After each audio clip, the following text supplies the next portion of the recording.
Hello anime fans, welcome to Boruto TBV Vortex Manga Full Chapter 21.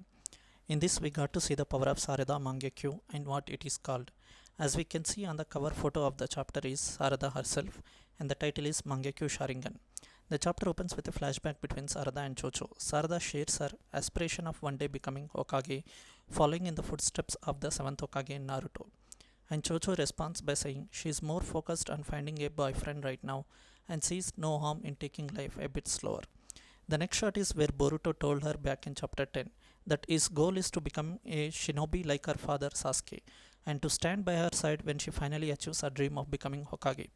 The next scene is between Sumire and Sarada. Sumire questions Sarada directly, asking if it bothers her that Boruto gets so much attention from other girls. Before Sarada can respond, Sumire openly admits that it definitely bothers her. Next we see Naruto, who says for him a true Kage is someone who sees every person in the village as family. This deeply resonates with Sarada, serving as a major influence behind her own goal of becoming a Hokage like Naruto. We then see Sarada running through the village, telling herself that she is not some prodigy or extraordinary shinobi, and because of that, who can't afford to waste time on distraction. Her priority is to protect the village's future if she is to become a Hokage like Lord Seventh. In the next panel, we see Boruto saving Sarada just in time, right as Kawaki attempts to take her life. With cold eyes, Kawaki stares down at Sarada, telling her to get lost, and questioning how many times she plans to interfere before she finally satisfied. Then a quick-fire montage kicks in, echoing the chaotic aftermath of the omnipotent shift. Shikamaru declaring Naruto is missing, Mitsuki is trying to take Boruto's life, and Sasuke being misled into thinking Boruto is the enemy. It's not entirely clear whether Sarada is recalling these events or it is to show us that all these incidents had emotional pressure that finally pushes Sarada to awaken her Mangekyo Sharingan. The story then cuts to a flashback of a conversation between Boruto and Sasuke. Sasuke begins explaining the Mangekyo Sharingan, calling it a mutated form of the regular Sharingan that only awakens through intense emotional or psychological trauma. So something truly terrible, well beyond normal understanding must have happened. We're all being deceived, that's what she told me, and I believe it's probably the truth. For Sasuke, Sarada's awakening of the Mangekyo Sharingan was proof enough to believe in this hidden reality. He explains that in the face of current crisis, omnipotence, those eyes will be a crucial weapon. But then Sasuke drops a major revelation. It seems Sarada herself wasn't even aware she had awakened the Mangekyo. He continues saying that time will inevitably come when Sarada realizes the truth on her own. When the moment arrives, her instincts will guide her, helping her understand both the nature of her ability and the potential it holds. Then we finally return to the present, as we see Sarada with her awakened Mangekyo Sharingan and we witness the debut of her Mangekyo ability, summoning a black orb which sucked all the iron sand around them. Sarada locks eyes with Ryu, and when he tries to strike with this iron sand, the attack veers off course and is drawn directly into the spear. Startled, Ryu thinks and figures out it must be her power. Sarada, turning to Mitsuki, tells him to look after Araya and Yodo, urging him to focus on keeping them safe. Despite just awakening the technique, Sarada says she instinctively understands how it works. Now Ryu quickly analyzes the situation. He observes that his attacks are only neutralized when they travel within the gravitational pull of the spear.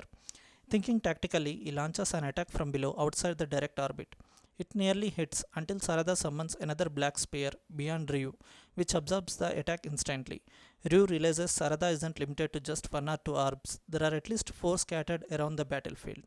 Then, as Ryu himself starts to get pulled toward one of the orbs, Mitsuki watches in awe, recognizing what's really happening. Sarada's power isn't just spatial, it's gravitational. The black spears are generating controlled gravity, and she is choosing what gets affected. Living creatures nearby remain untouched unless she targets them.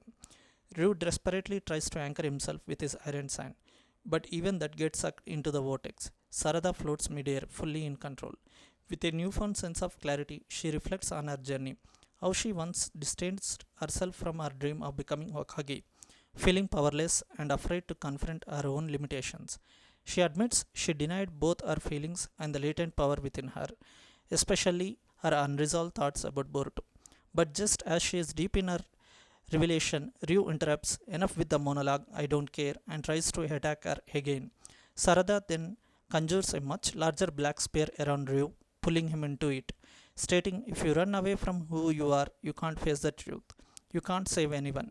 Ryu attempts one last move, summoning a clawgram and trying to escape via claw mark that links to the Tentails dimension.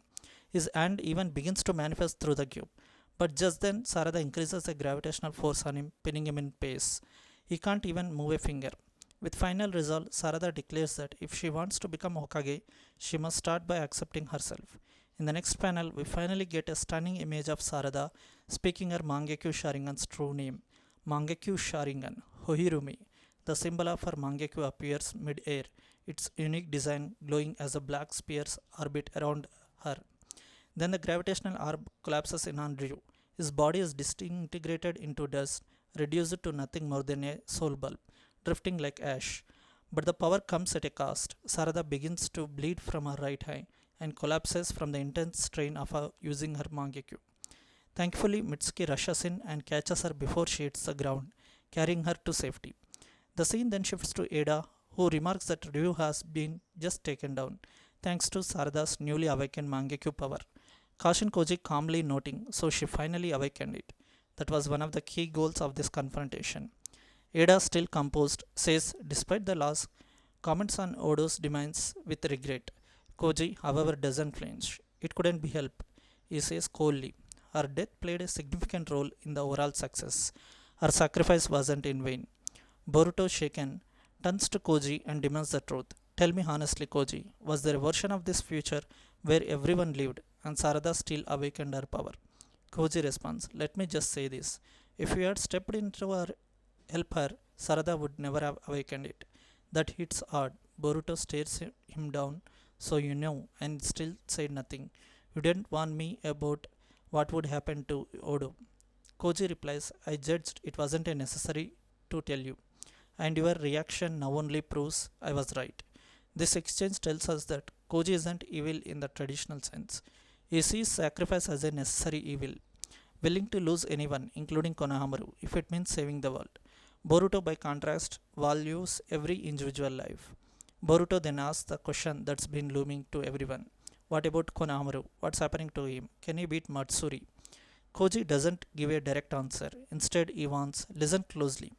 Jura is linked to the other Shinju on the battlefield. If you reveal yourself to Mitsuri now, Jura will detect you and capture you immediately, and you will be killed. This vague response speaks volume. Boruto reads between the lines. Koji's silence confirms the worst.